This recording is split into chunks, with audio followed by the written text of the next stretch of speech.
Hello student, मैं एक तस्वीर आप सभी का ज्ञान चैतन्य चैनल में बहुत बहुत स्वागत करती हूँ। आज के इस टॉपिक में हम गांधीवादी युग का प्रारंभ उससे रिलेटेड क्वेश्चन देखने वाले हैं। दक्षिण अफ्रीका से रॉलेट सत्याग्रह तक के क्वेश्चन इसमें हैं। तो शुरू करते हैं। सबसे पहला क्वेश्चन कह रहा है कि करमचंद गांधी दीवान थे कहाँ के। तो ये हो जाएंगे पोरबंदर के, बीकानेर के, राजकोट के, यानी उपरोक्त सभी हो जाएंगे। महात्मा गांधी जी के पिता करमचंद उत्तम गांधी पोरबंदर रियासत में प्रधानमंत्री, राजस्थानी कोर्ट में सभासद, राजकोट में दीवान और कुछ समय तक बीकानेर के दीवान के उच्च पद पर प्रतिष्ठित थे और ये कावा गांधी के नाम से जाने जाते थे। अगला क्वेश्चन देखते हैं। एम के गांधी ने निम्नलिखित भारतीय राष्ट्रीय कांग्रेस के अधिवेशनों में से किस एक में सर्वप्रथम भाग लिया था। तो भाग लेना पूछा है तो आंसर हमारा कलकत्ता 1901 हो जाएगा। कलकत्ता 1901 में सबसे पहले वो भाग लेते हैं और सिर्फ एकमात्र बेलगाम वाला जो है उसमें वो अध्यक्ष रहते हैं। यहाँ पर अध्यक्ष 1924 में और सबसे पहले 1901 में कलकत्ता अधिवेशन में उन्होंने भाग लिया था। आगे देखते हैं। दक्षिण अफ्रीका में रहने की अवधि में महात्मा गांधी ने निम्न में से किस पत्रिका का प्रकाशन किया था। मतलब वो यहाँ पर इंडिया में नहीं थे, दक्षिण अफ्रीका में ही थे और वहां से उन्होंने पत्रिका प्रकाशित किया था। तो आंसर हो जाएगा इंडियन ओपिनियन। क्या नाम हो जाएगा? Indian opinion. व्याख्या देखते हैं।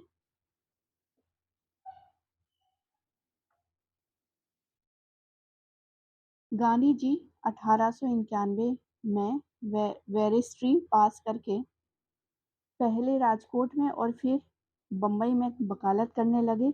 1893 में वह दक्षिण अफ्रीका की एक व्यापारिक कंपनी के नियंत्रण पर वहां चले गए। वहां उन्होंने गोरों द्वारा काले लोगों से रंग भेद की नीति के विरुद्ध जो है विरोध प्रकट किया था। फिर नाटाल भारतीय कांग्रेस बनाई और जेल भी गए। उन्होंने सर्वप्रथम यहाँ पर सत्याग्रह का प्रयोग किया। उन्होंने एशियाटिक अधिनियम और ट्रांसवाल देश देशांतरवास अधिनियम के विरोध प्रकट किया था और अपना अहिंसात्मक सविनय अवज्ञा प्रारंभ किया था। दक्षिण अफ्रीका में ही 1903 में साप्ताहिक पत्रिका इंडियन ओपिनियन का प्रकाशन प्रारंभ किया था। दक्षिण अफ्रीका में ही गांधी जी ने 1909 में गुजराती भाषा में हिंद स्वराज नामक पुस्तक लिखी थी। इंडिया गजट 1780 में बर्नार्ड मेसिंग और पीटर रीड द्वारा प्रकाशित अंग्रेजी व्यापारिक समाचार पत्र था। नवजीवन 1919 में महात्मा गांधी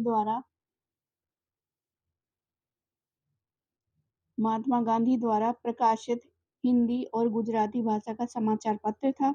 उन्हें दक्षिण अफ्रीका में भारत के दौरान पीटर मारिट्ज़बर्ग स्टेशन पर उतार दिया गया था।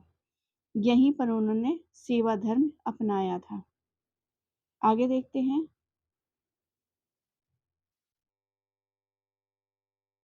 अगला क्वेश्चन देखते हैं। महात्मा गांधी ने सत्याग्रह शस्त्र का उपयोग सर्वप्रथम कहाँ किया था। तो महात्मा गांधी ने सत्याग्रह शस्त्र का प्रयोग जो है किया था वो है दक्षिण अफ्रीका में। आगे देखते हैं। निम्नलिखित भाषाओं में किस में हिंद स्वराज नामक पुस्तक लिखी थी। तो हिंद स्वराज जो है गुजराती में लिखी थी। अगला क्वेश्चन है। दक्षिण अफ्रीका के किस रेलवे स्टेशन पर महात्मा गांधी जी को ट्रेन से फेंक दिया था। तो पीटर मारिट्ज़बर्ग में फेंक दिया था। गांधी जी ने सेवा धर्म वहीं से अपनाया था, दक्षिण अफ्रीका से ही। अगला क्वेश्चन है।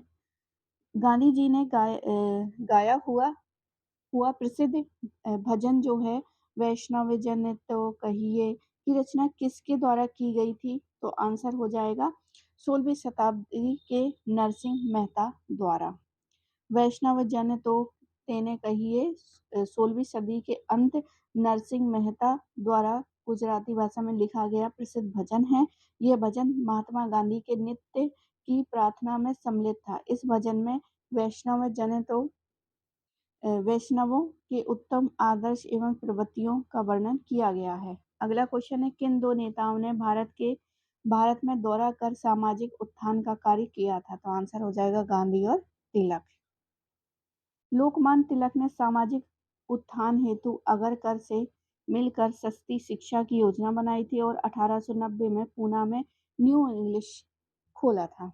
न्यू इंग्लिश राष्ट्रीय जागृति उत्पन्न करने के लिए उन्होंने महाराष्ट्र में शिवाजी उत्सव, गणपति उत्सव मनाने की प्रथा जारी की। गांधी जी बुनियादी शिक्षा के समर्थक थे। इसके द्वारा वे समाज सुधार करना तथा गरीब बच्चों को आत्मनिर्भर बनाना चाहते थे। वे स्त्री शिक्षा पर बहुत बल देते थे। वे सामाजिक असमानता के विरुद्ध थे और हरिजनों को अन्य जातियों के समान समझते थे। अगला क्वेश्चन है, एम के गांधी समर्थक थे किसके? आदर्श अराजकतावाद के। तो वे इसे रामराज और ग्राम स्वराज की अवधारणा के रूप में स्पष्ट करते हैं। अगला क्वेश्चन है, गांधी जी की दृष्टि में अहिंसा का अर्थ है? तो अहिंसा का अर्थ हो जाएगा सत्य की प्राप्ति का रास्ता। सत्य की प्राप्ति का रास्ता। गांधी जी के आंदोलन में दो अस्त्र प्रमुख थे, पहला सत्य और दूसरा अहिंसा। गांधी जी ने सत्य को साध्य मानते थे और अहिंसा को उसका साधन। इस प्रकार गांधी जी की अहिंसा सत्य की प्राप्ति का ही एक मार्ग था। अगला क्वेश्चन देखते हैं, निम्नलिखित में से किसने सत्याग्रह शब्द को गढ़ा था? तो महात्मा गांधी जी ने। बी ऑप्शन सही हो जाएगा। दक्षिण अफ्रीका के लौटने के बाद गांधी जी ने भारत में राजनीतिक संघर्ष को व्याख्यात करने वाले शब्द के चयन हेतु एक प्रतियोगिता की।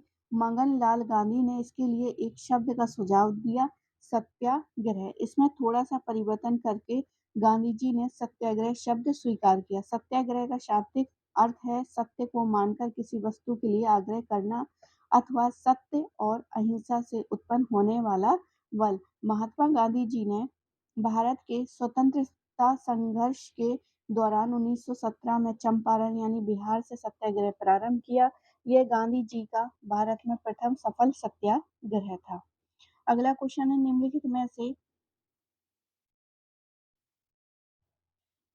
में से किसने महात्मा गांधी को आदेश दिया था कि वह भारत में प्रथम वर्ष खुले कान पर मुंह बंद कर व्यतीत करें? मतलब सारी चीजें सुने समझें लेकिन वहां पे आपको कुछ बोलना नहीं है। तो गोपाल कृष्ण गोखले यही उनके गुरु थे, राजनीतिक गुरु।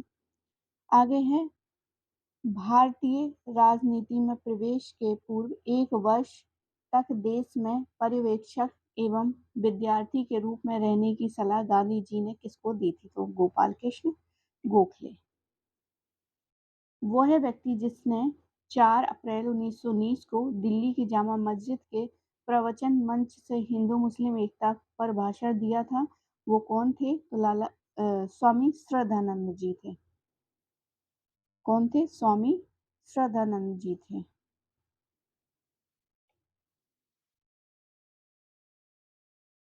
स्वामी श्रद्धानंद जी थे। अगला क्वेश्चन है,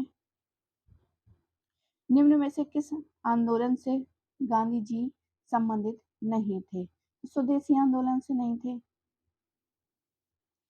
गांधी जी स्वदेशी आंदोलन से संबंध नहीं थे क्योंकि भारत में उनकी राजनीतिक जीवन का आरंभ जो 1915 में हुआ था। व्यक्तिगत सत्याग्रह और भारत छोड़ो आंदोलन के प्रणेता गांधी जी थे। खिलाफत आंदोलन का प्रारंभ प्रणय अली बंधुओं मोहम्मद अली और शौकत अली ने किया था।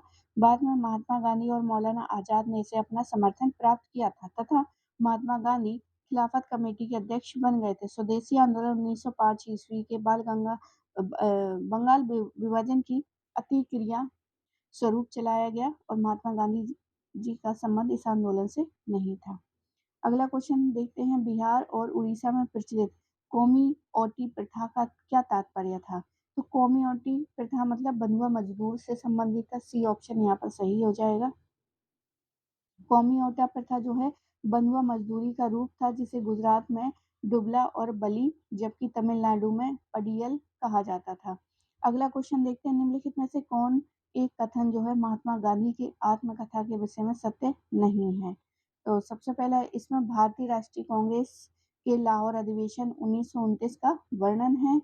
गांधी जी की आत्मकथा सत्य के साथ प्रयोग में तिनकठिया प्रथा, सत्याग्रह शब्द की उत्पत्ति और अफ्रीका से निकलने वाले इंडियन ओपिनियन समाचार पत्र का विवरण तो मिलता है, लेकिन राष्ट्रीय कांग्रेस के लाहौर अधिवेशन का वर्णन नहीं मिलता है।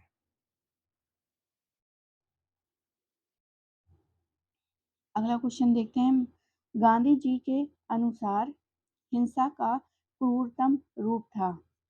तो गरीबी का स्थायित्व, क्या हो जाएगा, गरीबी का स्थायित्व। यही जो है गांधी जी ने हिंसा का क्रूरतम रूप गरीबी के स्थायित्व को मानते हैं। गांधी जी की अर्थनीति सभी तरह के शोषण का विरोध करती है। गरीबी का निवारण करने हेतु गांधी जी ऐसी प्रणाली कायम करना चाहते हैं जिससे व्यक्ति अपने मौलिक प्रयत्न के द्वारा स्वतंत्र वातावरण में श्रम और कार्य कर सके। इसके लिए वे स्वदेशी उद्योगों का पुनरुद्धार करना चाहते थे ताकि लोगों को पर्याप्त भोजन मिल सके और वे भूख से पीड़ित ना हो। अगला क्वेश्चन है, गांधीयन इनोवेशन। गांधी जी का नवाचार का तात्पर्य है कम निवेश से अधिक उत्पादन अधिक लोगों के लिए। कम निवेश के लिए अधिक उत्पादन अधिक लोगों के लिए। गांधीयन इनोवेशन, गांधी जी का नवाचार का तात्पर्य है कम निवेश से अधिक उत्पादन अधिक लोगों के लिए। उल्लेखनीय है कि गांधीयन इनोवेशन प्रोफेसर प्रहलाद एवं R.A. मले माशेलकर द्वारा दिया गया शब्द है जिसका तात्पर्य न्यूनतम संसाधन और न्यूनतम लागत पर अधिक लोगों की सेवा है। आगे देखते हैं, निम्नलिखित में से मोहनदास करमचंद गांधी किसके लिए सर्वाधिक जाने जाते थे। तो भारतीय स्वतंत्रता प्राप्त करने के लिए निष्क्रिय विरोध के लिए। मोहनदास करमचंद गांधी भारतीय स्वतंत्रता को प्राप्त करने के लिए निष्क्रिय विरोध करने के लिए जाने जाते हैं। गांधी जी की अहिंसा में साधन और साध्य दोनों ही हैं। अहिंसा के मार्ग में पवित्र साध्य के लिए पवित्र साधन उपेक्षित है। कई बार गांधी जी ने कह दिया कि हिंसा द्वारा प्राप्त राजस्व मुझे ग्रहण नहीं होगा। अगला क्वेश्चन देखते हैं, ब्रिटिश निर्मित उत्पादों का गांधी का बहिष्कार प्रभावी हुआ क्योंकि ब्रिटेन भारत को एक बड़ा निर्मित वस्तुओं का बाजार समझता था। सी ऑप्शन यहाँ पर सही हो जाएगा। गांधी जी की परिकल्पना राम राज्य आधुनिक लोक कल्याणकारी राज्य का आदर्श रूप प्रस्तुत करती है। ब्रिटेन भारत को एक बड़ा औद्योगिक निर्मित वस्तुओं का बाजार समझता था। गांधी जी का कहना था कि हमारे उद्योग मानव प्रधान होने चाहिए, ना कि मशीन प्रधान। कुटीर उद्योग धंधे वाली अर्थनीति पर बल दिया। अगला क्वेश्चन है, निम्न कथनों में से गांधी के संदर्भ में कौन सही है। तो आंसर होगा अछूतों की दशा में सुधारने के लिए कठोर संघर्ष किया, असहयोग की शुरुआत सभी ने वगैरह, तो उपयुक्त सभी हो जाएंगे, डी ऑप्शन। अब गांधी जी ने देश में उपनिवेशवाद से मुक्ति दिलाने के लिए असहयोग आंदोलन 1920 और सविनय अवज्ञा आंदोलन 1930 और तथा सामाजिक उत्थान के लिए अछूतों की दिशा में सुधार के लिए कठोर संघर्ष किया। आगे देखते हैं, गांधी जी के संदर्भ में निम्न में से कौन सा सही है। तो समाजवादियों का एक व्यक्तिवादी और समाजवादियों में एक मार्क्सवादी। गांधी जी का समाजवाद उच्च आदर्शों की कसौटी है। वे समाजवाद के प्रबल समर्थक थे, परंतु वे पश्चिमी विचारधारा से प्रभावित न होकर समाज के आमूलचूल परिवर्तन की स्थापना के विचारों को मानते हैं। गांधी जी मार्क्स की साम्यवादी नीतियों से भी वे पूर्ण रूपेण असहमत नहीं थे। आगे देखते हैं, अगला क्वेश्चन है, गोखले माई पॉलिटिकल गुरु ये पुस्तक किसने लिखी थी। तो M.K. गांधी जी ने लिखी थी। तो गोखले माई पॉलिटिकल गुरु जो है गांधी जी द्वारा लिखी गई थी। गोखले महात्मा गांधी जी के राजनीतिक गुरु थे जो कांग्रेस के प्रमुख उदारवादी नेता थे। गोखले जी महादेव रानाडे, गोविंद रानाडे के प्रमुख शिष्य थे। अगला क्वेश्चन है, एम के गांधी के अनुसार स्पर्शियों अस्पृश्यों का सामाजिक आर्थिक सुधार किया जा सकता है उनके कुटीर उद्योग स्थापित करके। अगला क्वेश्चन है, महात्मा गांधी जी के ट्रस्टीशिप के सिद्धांत के प्रतिपादन के संबंध में निम्नलिखित युग्मों में से कौन सा एक सही है? तो आंसर दक्षिण अफ्रीका 1903। दक्षिण अफ्रीका 1903। गांधी जी द्वारा ट्रस्टीशिप अर्थात न्यासिता के सिद्धांत का प्रतिपादन दक्षिण अफ्रीका 1903 में किया था। जोहान्सबर्ग में गांधी जी ने अपनी लॉ फॉर्म स्थापित किया था, जहां वे 1910 तक रहे। गांधी जी ने अपनी लॉ फॉर्म में ट्रस्टीशिप के सिद्धांत को लागू किया था। आगे देखते हैं, गांधीवादी अर्थव्यवस्था के विषय में निम्नलिखित कथनों में से कौन सा एक सही नहीं है? तो आंसर हो जाएगा, वे यूएसए में मशीनीकरण के पक्षधर नहीं थे। वे यूएसए में मशीनीकरण के पक्षधर नहीं थे। गांधी जी का कहना था कि हमारे उद्योग मानव प्रधान होने चाहिए, ना कि मशीन प्रधान। वह मानव को व्यावसायिक इकाई न मानकर आध्यात्मिक प्राणी मानते थे। उनका स्पष्ट मत था कि मशीनों के कारण उत्पादन की मात्रा को बढ़ती है, परंतु मानव के श्रम का महत्व कम होता है।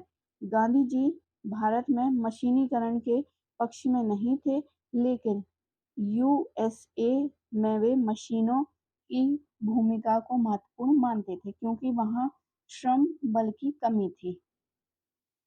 आगे देखते हैं, गांधी जी की सत्याग्रह रणनीति में निम्नलिखित में से किसे सबसे अंतिम स्थान प्राप्त था? तो आंसर हो जाएगा उपवास।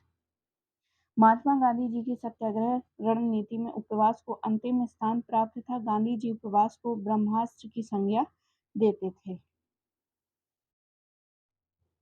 आगे देखते हैं, गांधी जी ने राजनीति का जो प्रतिमान प्रस्तुत किया है, निम्न में से कौन सी विशेषता उसमें नहीं है? तो आंसर हो जाएगी सत्ता। डी ऑप्शन नहीं है। अगला क्वेश्चन देखते हैं, गांधी जी के सिद्धांत के अनुसार निम्न में से कौन सा एक कथन सही नहीं है? सत्याग्रही का उद्देश्य शत्रु को पराजित करना है। महात्मा गांधी के सिद्धांत के अनुसार सत्याग्रह का अर्थ या सत्याग्रही का उद्देश्य शत्रु को पराजित करना नहीं, बल्कि अपनी सत्यवादों को प्रकट करने के लिए आग्रह करना था और इसका हृदय परिवर्तन करना था। अगला क्वेश्चन है, गांधीवादी विचारधारा किन से प्रभावित रही है? तो उपयुक्त सभी, थोरो से भी, रस्किन से भी, टॉल्स्टॉय से भी। अब ये देख लेते हैं सारे के सारे व्याख्या में। गांधीवादी विचारधारा रस्किन, थोरो, टॉल्स्टॉय से प्रभावित रही है। इसके अतिरिक्त गीता और बाइबल से भी प्रेरणा स्रोत रहे हैं। गांधी जी थोरो से सविनय अवज्ञा, तो याद रखिए थोरो से ही सविनय अवज्ञा और करबंदी की प्रेरणा पाई। थोरो के राजनीतिक विचार थे कि जनहित करने वाले सभी व्यक्तियों और संस्थाओं के साथ अधिकतम सहयोग करना चाहिए, और यदि यह अहित करें तो असहयोग। इसलिए सविनय अवज्ञा थोरो पर आधारित था, मतलब उसकी विचारधारा से प्रभावित था। गांधी जी ने रस्किन की पुस्तक अनटू दिस लास्ट से सर्वोदय का विचार ग्रहण किया तथा इस पुस्तक के गुजराती संस्करण का नाम सर्वोदय रखा। रस्किन की ही पुस्तक क्राउन ऑफ वाइल्स ओलिटस से शारीरिक परिश्रम का आदर करना सीखा। गांधी जी टॉल्स्टॉय के वाक्य सूत्र ईश्वर का राज्य तुम्हारे भीतर है को सहयोग कार्यक्रम का आधार बनाया। आगे देखते हैं, महात्मा गांधी के अनुसार राजनीति का तात्पर्य था, तो जन कल्याण के लिए सक्रियता। महात्मा गांधी के शब्दों में, मैं धार्मिक पुरुष का जामा पहने हुए राजनीतिक नहीं बल्कि एक धार्मिक पुरुष हूँ। मैंने राजनीति में केवल इसलिए प्रवेश किया है क्योंकि मुझे मनुष्य मात्र की गहरी चिंता है। अगला क्वेश्चन देखते हैं, आगामी पीढ़ियां शायद ही विश्वास करें कि ऐसा रक्त मांस का मानव कभी पृथ्वी पर अवतरित हुआ था। तो ये किसका कहना है? अल्बर्ट आइंस्टीन का कहना था। डी ऑप्शन यहाँ पर सही हो जाएगा। अल्बर्ट आइंस्टीन ने कहा, आगामी पीढ़ियां शायद ही विश्वास करेंगी कि ऐसा रक्त मांस का मानव कभी पृथ्वी पर अवतरित हुआ था। जबकि अर्नाल्ड टाइनवी ने कहा था कि मैं जिस पीढ़ी में उत्पन्न हुआ हूँ वह पीढ़ी पश्चिम में केवल हिटलर अथवा स्टालिन की ही पीढ़ी नहीं अपितु भारत में गांधी की पीढ़ी भी थी। हम कुछ निश्चित पूर्वक यह भविष्यवाणी कर सकते हैं कि मानव इतिहास पर गांधी का प्रभाव हिटलर और स्टालिन के प्रभाव से कहीं अधिक चिरस्थायी होगा। मतलब हिटलर और स्टालिन का तो प्रभाव सिर्फ उसकी निगेटिविटी को लेकर ज्यादा है, लेकिन अगर गांधी जी का देखें तो बहुत ही स्थायी है, पॉजिटिविटी है। तो इस तरह से उन्होंने कहा है। गांधी रविन्द्रनाथ टैगोर जी ने कहा है कि गांधी एक राजनीतिक संगठनकर्ता, मनुष्य के नेता और नैतिक सुधारक के रूप में महान है, परंतु वह मनुष्य के रूप में उससे भी अधिक महान है, क्योंकि वे सभी पक्ष उनकी मानवता को सीमित नहीं कर सकते। वास्तव में सभी को इससे शक्ति मिलती है। यद्यपि वे असाध्य रूप से आदर्शवादी हैं और अपने निश्चित मापदंडों द्वारा ही प्रत्येक कार्य को नापते हैं, फिर भी वह मानव प्रेमी है, ना कि खोखले विचारों के प्रेमी हैं। आगे देखते हैं अगला क्वेश्चन। किसने कहा था आजादी हमारी पहुंच के अंतर्गत है, इसे कसकर पकड़ लेना चाहिए? तो ये भी महात्मा गांधी जी ने कहा था। अगला क्वेश्चन है, खादी को स्वतंत्रता की वर्दी किसने कहा? तो ये भी महात्मा गांधी जी ने कहा है। राष्ट्रपिता के नाम से प्रसिद्ध और भारत को आजादी दिलाने में प्रमुख योगदान देने वाले गांधी जी ने खादी को स्वतंत्रता की वर्दी कहा है। इसी के प्रेरणा स्वरूप 1923 में खादी बोर्ड की स्थापना हुई थी। इसकी स्थापना काकीनाडा कांग्रेस सम्मेलन में हुआ था। 1926 में हुए कांग्रेस के गुवाहाटी सम्मेलन में पहली बार कांग्रेस कार्यकर्ताओं ने खादी पहनना अनिवार्य कर दिया। तो इसलिए जितने भी जो हमारे नेता हैं वो ज्यादातर जो हैं खादी ही पहनते हैं। आगे देखते हैं, हरिजन सेवक संघ की स्थापना की थी? तो आंसर महात्मा गांधी जी ने। हरिजन सेवक संघ की स्थापना वर्ष 1932 में महात्मा गांधी जी द्वारा की गई थी। अस्पृश्यता उन्मूलन इसके प्रमुख लक्ष्यों में शामिल था। महात्मा गांधी जी द्वारा हरिजन यानी कि हरिजन अंग्रेजी, हरिजन बंधु गुजराती तथा हरिजन सेवक हिंदी नामक पत्रिकाओं का संपादन भी किया था। तो एक बार फिर से देख ले, हरिजन मात्र जो है वो इंग्लिश में है, हरिजन बंधु जो है वो गुजराती में है, हरिजन सेवक जो है वो हिंदी में है। आगे देखते हैं चंपारण सत्याग्रह से। तो गांधी जी ने अपना प्रथम सत्याग्रह आरंभ किया था मजदूरों को कम मजदूरी दिए जाने के विरोध में। गांधी जी ने सत्याग्रह शब्द का प्रयोग सर्वप्रथम 1906 में दक्षिण अफ्रीका में एशियाई कानून संशोधन अध्यादेश को संदर्भित करते समय ट्रांसवाल विधानसभा के सम्मुख प्रस्तुत किया था। गांधी जी ने भारत में अपने सत्याग्रह का प्रथम प्रयोग 1917 में चंपारण बिहार में किया था। इस सत्याग्रह के अंतर्गत गांधी जी ने बिहार के चंपारण जिले में नील की खेती करने वाले किसानों पर यूरोपियन मालिकों द्वारा किए जा रहे अत्याचारों के खिलाफ आंदोलन चलाया, जिसमें उन्हें सफलता मिली। इसी सत्याग्रह के दौरान रविन्द्रनाथ टैगोर ने सर्वप्रथम गांधी जी को महात्मा की उपाधि दी थी। 1918 में गांधी जी ने अहमदाबाद मिल मजदूरों की वेतन वृद्धि के लिए भी आमरण अनशन किया था और सरकार मजबूर होकर जो है 33% मांगे मान ली थी। आगे देखते हैं, गांधी जी के नाम से पहले महात्मा जोड़ा गया था तो चंपारण सत्याग्रह के दौरान। अगला क्वेश्चन है, अमृतसर के भारतीय राष्ट्रीय कांग्रेस अधिवेशन में 1919 के प्रस्ताव के अनुसार महात्मा गांधी द्वारा कांग्रेस का नया संविधान लिखने हेतु निम्नलिखित में से किन्हें उनके द्वारा सहयोग चुना गया था? तो आंसर क्या होना चाहिए? 2 और 3, 2, हाँ 2 और 4। NC केलकर और IB सेन। भारतीय राष्ट्रीय कांग्रेस अमृतसर के प्रस्ताव के अनुसार गांधी जी द्वारा कांग्रेस का नया संविधान लिखने हुए NC केलकर और IB सेन को सहयोग हेतु चुना गया था। आगे देखते हैं अगला क्वेश्चन। निम्नलिखित कथनों में से कौन चंपारण सत्याग्रह के संबंध में सही नहीं है? सही नहीं है बताना है। तो चंपारण सत्याग्रह किसानों से जुड़ा था, बिल्कुल जुड़ा था। इसे 3 कठिया प्रथा के विरुद्ध संचालन किया गया था। डॉक्टर राजेंद्र प्रसाद तथा जे.बी. कृपलानी ने इसमें एम.के. गांधी को सहयोग दिया था। यह प्रथम आंदोलन था जिसमें एम.के. गांधी ने, संपूर्ण भारत नहीं था, सिर्फ बिहार तक ही था, तो ये गलत हो जाएगा हमारा, और नहीं का आंसर नहीं हो जाएगा। 1917 में नील के जबरन खेती के विरुद्ध गांधी जी ने चंपारण में जो है अंग्रेजों के विरुद्ध आंदोलन किया था, ना कि पूरे भारत के लिए।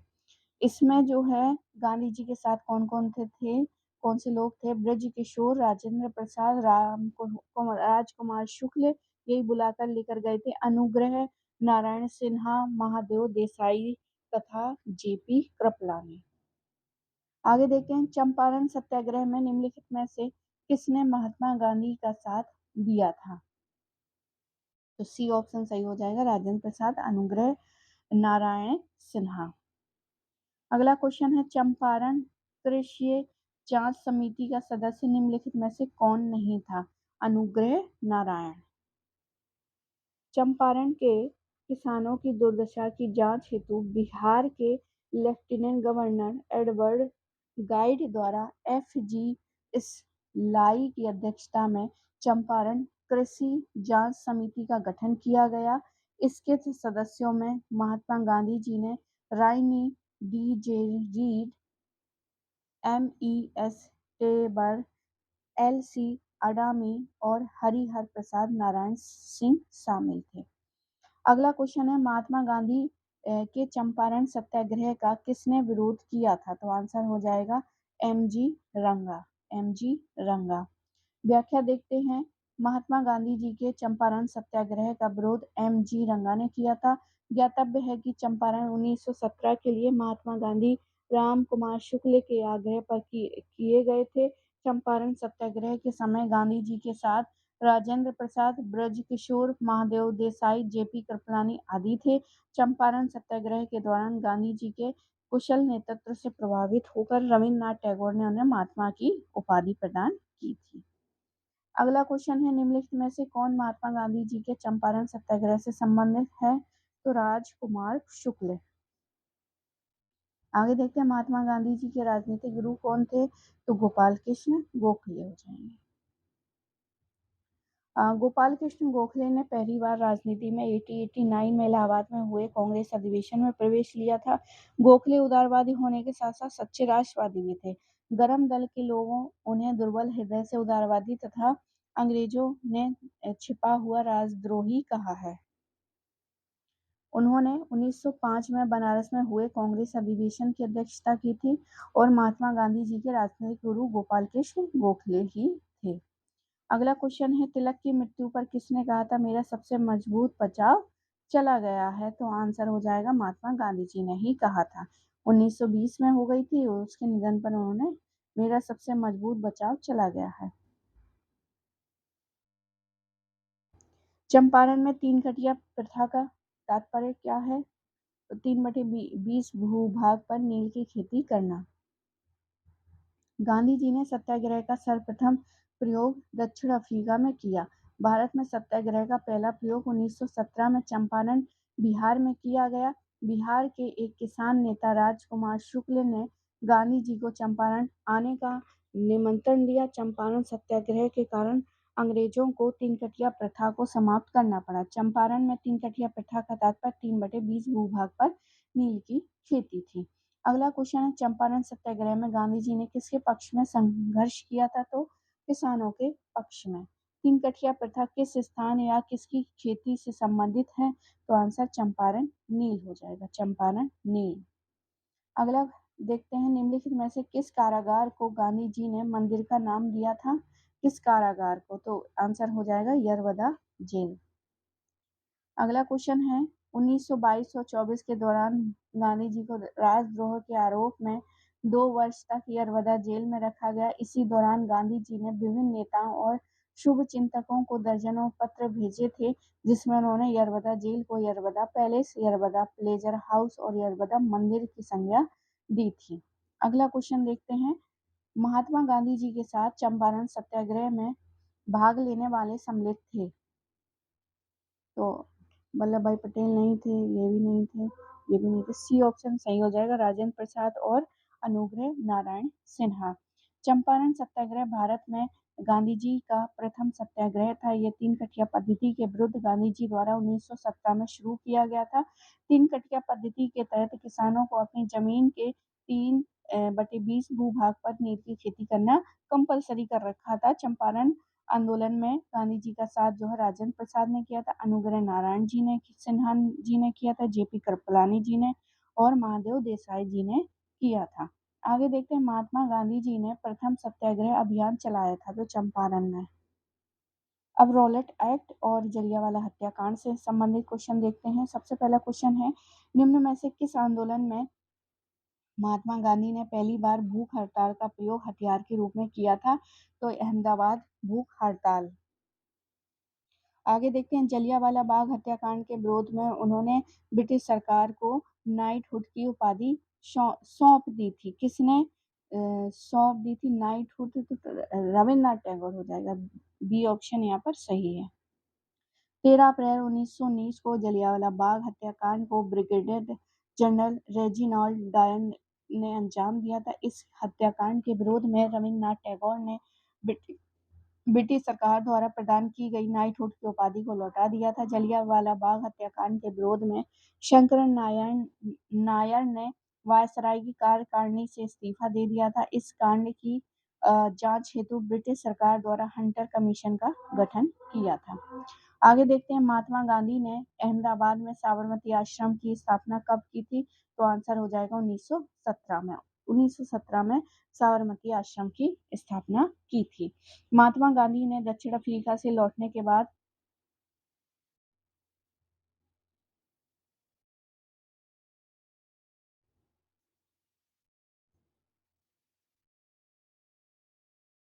महात्मा गांधी जी ने दक्षिण अफ्रीका से लौटने के बाद भारत का प्रथम आश्रम जो है 25 मई 1915 को अहमदाबाद के कोचराव क्षेत्र में स्थापित किया था, किंतु 17 जून 1917 को आश्रम को साबरमती नदी के किनारों पर खुली जमीन के भूभाग पर स्थानांतरित कर दिया गया था। इसके स्थानांतरण के कारण थे गांधी जी के रहन सहन जैसे खेती-बाड़ी, पशुपालन, गो प्रजनन, खादी तथा संबंधित रचनात्मक गतिविधि थी। अगला क्वेश्चन देखते हैं, महात्मा गांधी निम्नलिखित में से किस अमेरिकी पत्रिका ने 1930 में महात्मा गांधी के नमक सत्याग्रह के साथ रहकर विवरण दिया था? तो आंसर हो जाएगा बेब मिरर। बेब मिरर 1930 में महात्मा गांधी के नमक सत्याग्रह में बेब मिरल अमेरिकी पत्रकार के साथ रहकर पूरा विवरण दिया था। अगला क्वेश्चन, रॉलेट एक्ट कब पास हुआ था? तो रॉलेट एक्ट पास हुआ था 1900 मार्च 1919 में। फिर अप्रैल में वही शोक उसके लिए एक विरोध करने के लिए सभा आयोजित की गई थी जिसमें रॉलेट एक्ट के विरोध में, और फिर जलियांवाला हत्याकांड वहां पर हो जाता है। वहीं यहाँ पर देखते हैं, ब्रिटिश सरकार द्वारा भारत में उभर रहे राष्ट्रीय आंदोलन को खत्म करने के उद्देश्य से ये कानून बनाया गया था। रॉलेट एक्ट के विरोध में स्वामी श्रद्धानंद ने लगान न देने का आंदोलन चलाने का सुझाव दिया था। जलियांवाला बाग हत्याकांड तो 13 अप्रैल था 1919। सरकार द्वारा रॉलेट एक्ट पास किए जाने के विरोध में ही सैफुद्दीन किचलू और डॉक्टर सत्यपाल व अन्य नेताओं ने पंजाब में जगह जगह सभाएं करके उसकी निंदा की थी, जिसके चलते सरकार ने उन्हें गिरफ्तार कर लिया। अपने लोकप्रिय नेताओं की गिरफ्तारी के खिलाफ विरोध प्रकट करने के लिए एक भारी भीड़ जो है 13 अप्रैल 1919 को पंजाब के अमृतसर के जलियांवाला बाग में एकत्र हुई थी। इसी भीड़ को तितर बितर करने के लिए जनरल डायर ने गोली चलाने का आदेश दिया था। इसके बाद जो है पंजाब में मार्शल लॉ लागू कर दिया गया था। राष्ट्रवादियों ने इसे काला कानून की संज्ञा दे दी थी। अगला क्वेश्चन देखते हैं, निम्नलिखित में से कौन सी महत्वपूर्ण घटना जलियांवाला बाग हत्याकांड के तुरंत पूर्व घटी थी? तो रॉलेट एक्ट था वो, ये मार्च में आया था। अगला क्वेश्चन है, नाइटहुड की उपाधि परित्याग कर दिया था जलियांवाले बाग नरसंहार के समय। आगे देखते हैं 30 मई 1919 को अपना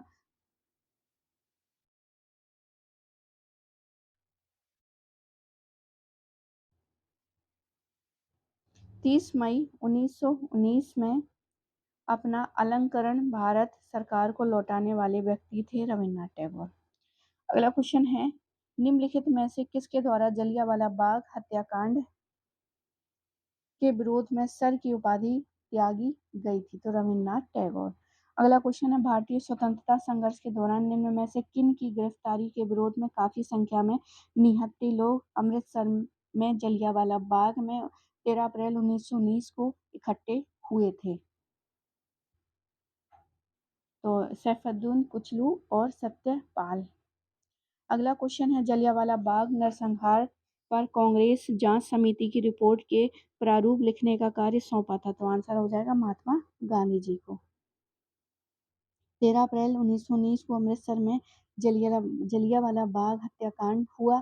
इस नरसंहार पर कांग्रेस जांच समिति की रिपोर्ट का प्रारूप लिखने का कार्य महात्मा गांधी को सौंपा गया था। इस समिति के अध्यक्ष मदन मोहन मालवीय थे, जबकि मोतीलाल नेहरू इसके सदस्य थे।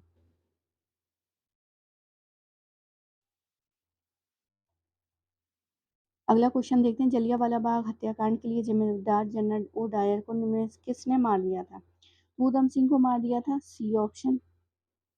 आगे देखते हैं, ऊधम सिंह को कहाँ मारा था? तो ये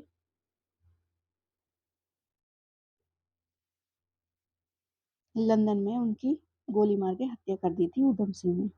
अगला क्वेश्चन देखते हैं, जलियांवाला बाग हत्याकांड के विरोध में निम्नलिखित में से किसने वायसराय की कार्यकारिणी परिषद से त्यागपत्र दे दिया था? तो आंसर क्या हो जाएगा? सर शंकर नारायण ने। जलियांवाला बाग हत्याकांड के विरोध में वायसराय की कार्यकारिणी परिषद की सदस्यता से सर शंकर नारायण ने इस्तीफा दे दिया था।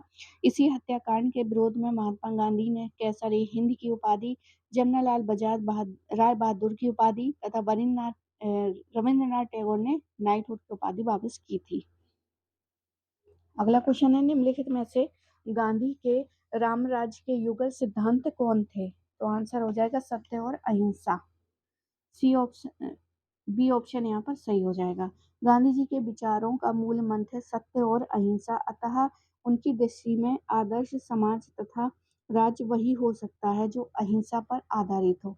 अहिंसा पर आधारित राज्य के मुख्य लक्षण है सत्य के प्रति सभी नागरिकों की अन्य निष्ठा, ऐसा राज्य आत्मनिर्भर ग्राम समुदायों का संघ होना जिसमें ऐच्छिक सहकारिता, परस्पर सम्मान और शांतिपूर्ण सह अस्तित्व का आधार होगी। अगला क्वेश्चन है, निम्नलिखित भारतीय राष्ट्रीय कांग्रेस के किस अधिवेशन में महात्मा गांधी को चंपारण के किसानों की समस्याओं से अवगत कराया था? तो 1905 19 लखनऊ अधिवेशन हो जाएगा। 1916 के लखनऊ अधिवेशन में महात्मा गांधी जी ने किसान नेता राजकुमार शुक्ल की मुलाकात हुई, जिन्होंने उन्हें चंपारण किसानों की समस्या से अवगत कराया था। आगे देखते हैं अगला क्वेश्चन, सरदार वल्लभ भाई पटेल को किस आंदोलन ने महात्मा गांधी के अनुयायी बनने की प्रेरणा दी थी? तो आंसर खेड़ा हो जाएगा, खेड़ा। वर्ष 1918 में गुजरात के खेड़ा जिले के किसानों की फसल नष्ट होने के बावजूद सरकार ने लगान छोड़ने से एकदम इनकार कर दिया और पूरा लगान वसूल करने पर उतारू हो गई। गांधी जी ने किसानों का साथ दिया और उन्हें राय दी कि जब तक लगान में छूट नहीं मिलती वे लगान लेना बंद कर दें। सरकार वल्लभ भाई पटेल खेड़ा के किसान आंदोलन के दौरान ही गांधी जी के शिष्य बने थे। अगला क्वेश्चन देखते हैं, महात्मा गांधी द्वारा संचालित निम्नलिखित आंदोलनों में का ठीक ठीक कालक्रम बताना। सबसे पहले है चंपारण, फिर उसके बाद हो जाएगा असहयोग आंदोलन और फिर दांडी मार्च। 1 2 3 होना चाहिए, 1 2 3, 1 2 3, डी ऑप्शन यहाँ पे सही है। आगे देखते हैं अगला क्वेश्चन, गांधी जी ने बंधुआ मजदूरों को मुक्त कराने का अभियान कहाँ से प्रारंभ किया था? तो आंसर हो जाएगा पटना, बिहार से स्टार्ट किया था, पटना से। महात्मा गांधी ने भारत में अपना पहला जन भाषण कहाँ पर दिया था? तो वाराणसी में दिया था। वाराणसी में दिया था। महात्मा गांधी जी ने भारत में अपना पहला जन भाषण 1916 में बनारस हिंदू विश्वविद्यालय के उद्घाटन समारोह में किया था। गांधी जी का पहला सत्याग्रह आंदोलन 1917 में चंपारण बिहार में हुआ था। लखनऊ 1916 में कांग्रेस का 32वां अधिवेशन था। इस अधिवेशन में कांग्रेस और मुस्लिम लीग का समझौता हुआ था। आगे देखते हैं। अब यहाँ पर एक घटना दी गई है जो कि हमको मिलान करना है। चौरी चौरा की घटना, जलियांवाला हत्याकांड, तो ये तो पहले आ जाएगा। चंपारण सबसे पहले आएगा, तो डी ऑप्शन यहाँ पर सबसे पहले, सी ऑप्शन सही हो जाएगा। डी ऑप्शन सबसे पहले होगा, फिर उसके बाद रॉलेट सत्याग्रह, फिर जलियांवाला बाग और हाँ, जलियांवाला बाग और सबसे लास्ट में चौरी चौरा हत्याकांड। तो ये था कुछ क्रम। तो आई होप आपको ये वीडियो पसंद आया होगा। पसंद आया हो तो प्लीज़ लाइक करें, शेयर करें, सब्सक्राइब करें। मिलते हैं हम अगले वीडियो में। पूरा वीडियो देखने के लिए आप सभी का बहुत बहुत धन्यवाद।